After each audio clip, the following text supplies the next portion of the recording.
Over the course of several videos, you probably have heard me talk about different south of the Borderian or not so secret invasion or issues that have been going on, mainly coming out of Chicago. As a matter of fact, in one of the weeks of me uploading content, y'all got two of them in the same week. They were two different stories, but they were both coming out of Chicago. They almost sound like they could have been related, but I don't think they actually were. That's just how serious it is.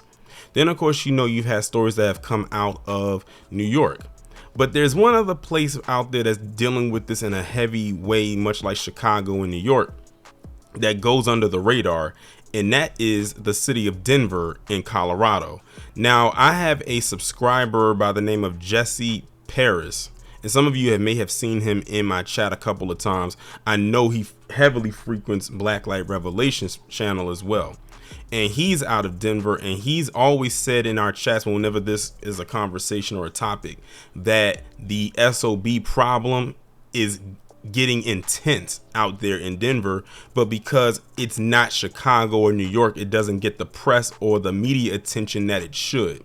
Well, I have a feeling after going through this article right here from NBC News, it should definitely be on the radar because it is definitely an issue. So you see on your screen right here, the title reads, "A city of 710,000 struggles to cope with 40,000 migrant arrivals." Now, peep how they put that. They put migrants. Notice they're not calling them immigrants anymore. They're calling them migrants, as if they're coming over here and they're doing the process the proper way when they're really not. Remember, they tried to say that it was wrong for us to call them illegal. They don't even call them illegal anymore. They just call them migrants. Wording is everything. It's a starting February 5th, Denver will start limiting the number of days migrants, those are their words, not mine, can stay in shelters, and sending those who exceed their stay out onto the streets. Now, by the time y'all see this video, February 5th will have passed. Nearly 40,000 migrants, their words not mine, have arrived in Denver over the past year, making a city of a population of just over 710,000 the top destination per capita for newly arrived migrants crossing the U.S. southern border and traveling north in buses from Texas. The influx is starting to take a toll on the city's public safety net. Starting February 5th, Denver will limit the number of days they can stay in shelters and send those who exceed their stay out onto the streets. So they basically said, we put y'all on notice. If y'all can't find other accommodations, y'all gonna have to go onto the streets. But that's also a flip side, because that means it's so many coming in that they have to make room for the others to take their spot. So it's literally like a revolving door. It's like you come in through the door, you revolve around a couple of times, and then you revolve right back on out, and then we take in the next rotation and do the same exact thing. But the thing is, when they get sent out onto the streets, what do they do when they get out there? Where do they go? Not that I care where they go, but also a little bit, yeah, because they might wander into a place where they could probably potentially harm someone who actually is legal to live there. Look at what's going on in Chicago. When they go out onto the streets, how many stories have we heard? They going in there and he's robbing these department stores. And some of them are doing that while living in the shelters. So imagine what they'll do when they're not in the shelter. One Venezuelan family, a mother, father, and 3 daughters, told NBC News they've been staying at a hotel paid for by the city, but they've just received notice that they will be evicted. Just yesterday, they started throwing away the toys, the bicycles, and the common area, the mother said. "We don't know where we will go next. How about back home? We can start there." Like, that's the best bet. Because that's literally, I have a feeling what they're doing right now in Denver, they're going to start doing in other places. They're going to say, look, y'all have overstayed your welcome. Now let's send you out into the street. But how about just sending them back home or back across the border? But that probably won't happen, because remember what the Supreme Court just did. If you saw the community tab post that I made a couple weeks ago, they pretty much opened the border for anybody to flood in. And like Harvey has said, it's not just those coming from Mexico or South America. You got people coming from Africa, people coming from China, you got people coming from the Ukraine. They're coming from everywhere. But the thing is, they'll enter in through that southern border to get in.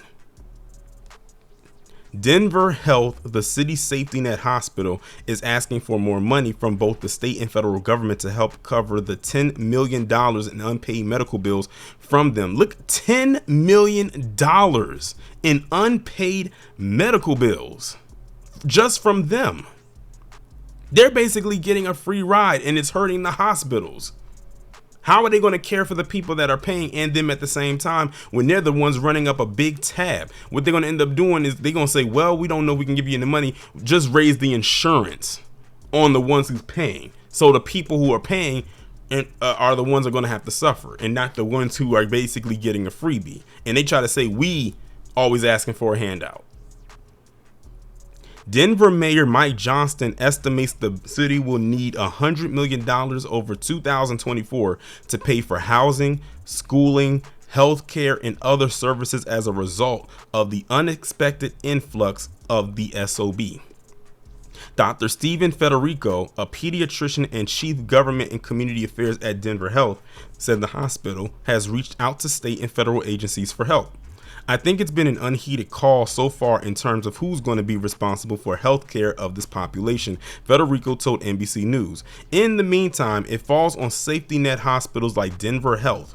A spokesperson for the Department of Homeland Security said in a statement that the agency will continue to work with the city in welcoming recently arrived SOBs, or not so secret invasions, because I'm gonna stop calling them migrants. We continue to urge Congress to approve our supplemental request, provide us with the resources to manage the southwest border in a humane, safe, and orderly manner, and provide communities across the country with the financial support they need, the spokesperson added. Another pediatrician getting ready to work the late shift in the emergency room, Dr. Christy Rodriguez, says she worries about what care the SOB will be able to access once they leave the ER. The hospital is required to cover anyone who comes in for emergency care, regardless of their immigration status or ability to pay. But Rodriguez worries that patients won't be able to have checkups or get medication for illnesses that are sometimes life-threatening. Well, it's like they basically saying, okay, there's a sacrifice that's going to have to be made here. Either they're going to get the care that they want, but at the risk of hurting those who already pay, or the people that already pay are going to get top priority, and the ones who don't, they're going to be pushed to the back burner. But they said their hospital has a requirement that they have to care for anybody that comes into that hospital. Sounds to me like they need to change and update that policy to make it more feasible. Because how are you going to treat the people that are actually paying you, like through their insurance, worse than the people who aren't? That's very backwards. I don't mind being busy. I can see a lot of patients. I can stay late, Rodriguez said. But I don't know if this person is going to get his medicine filled. I don't actually know if this person is going to get into a pediatrician to be seen and taken care of. For me, that's the part that's pulling at my heartstrings. She's seen an uptick in varicella, also known as chickenpox, and even some parasitic problems caused by poor drinking water that the SOB have consumed on their journeys to the United States. And what have I told y'all in the past? Something that commonly gets overlooked is the diseases that they're bringing over, or the illnesses. Now they're talking about chickenpox again. Chickenpox is something that was rarely brought up like that, but notice ever since they started to allow them to come over in droves like this, it's becoming more talked about in the medical field. Like it's almost like it's a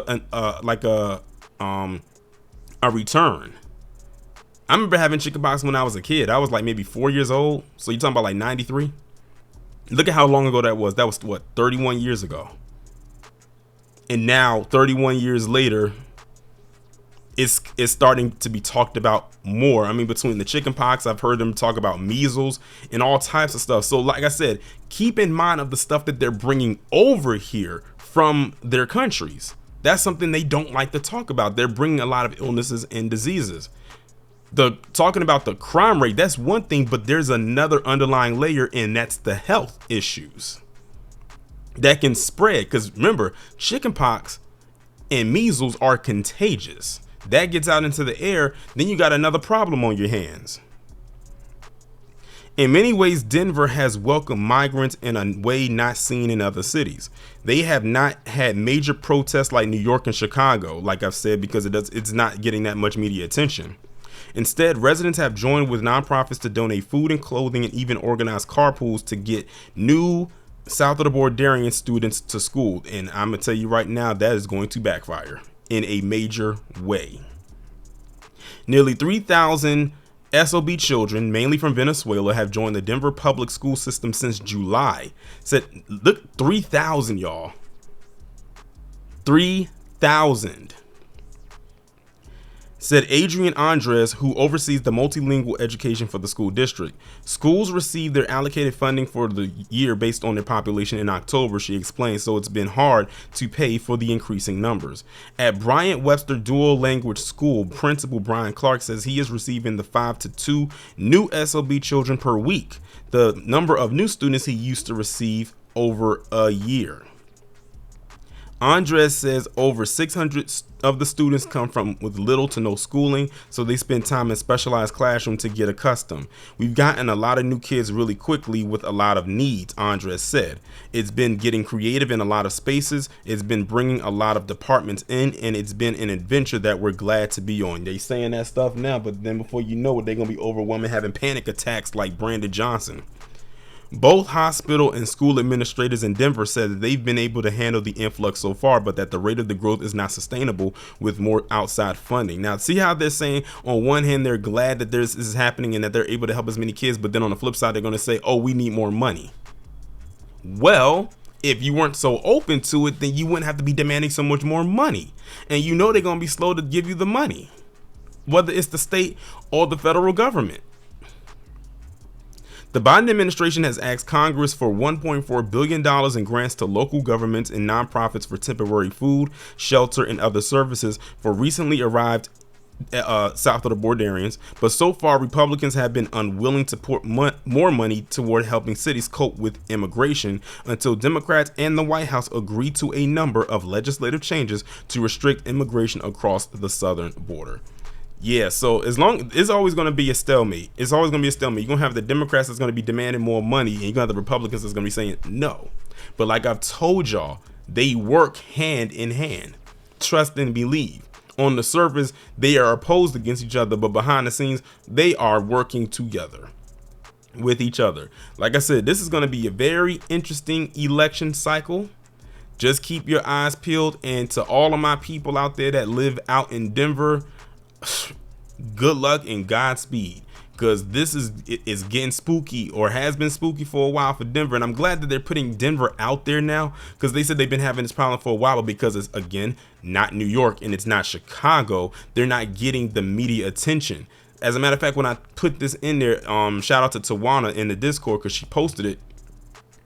This was only one of 3 articles that popped up today that I'm recording this January 28th, 2024, that was talking about this. Only 3.